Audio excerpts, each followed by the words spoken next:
César, estava explicant-vos, Esteban, que teniu un catàleg de coses que jo he vist tota la vida a la ciutat de València i esteu parlant de coses que són un poc... Anava a dir rares, però no ho dic. Anem a dir sorprenents. Vull dir, tantes coses n'hi ha a la ciutat de València. Sí, n'hi ha encara molt de patrimoni per descobrir i aquesta és una de les tasques que estem fent nosaltres principalment.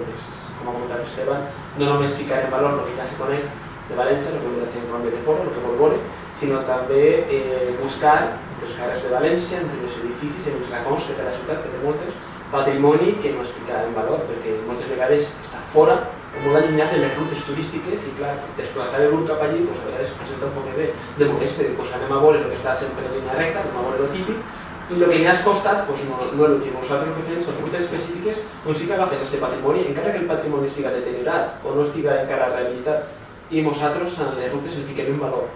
D'alguna manera esteu recuperant el nostre patrimoni. Sí, és una forma, perquè jo crec que és molt important que per a que aquest patrimoni es recupere, la primera tasca que s'ha de fer és ficar-lo en valor, és a dir, donar-lo a conèixer.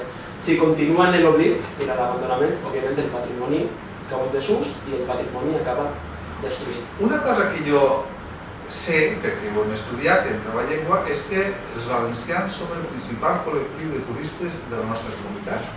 I el que tu estàs dient, César, és que nosaltres podem ser els turistes, el grup de turistes que coneguem la nostra ciutat. No és que vinguin un vaixell de 5.000 turistes que podem anar a conèixer la nostra ciutat. I precisament per això el nostre públic, la gent que ve a les nostres rutes, molts d'ells són de la ciutat de València i de l'àrea metropolitana, perquè és gent que encara que viu a València o s'ha passejat per València, aquest patrimoni també no el conec. Exacte. Molt bé. Perfecte.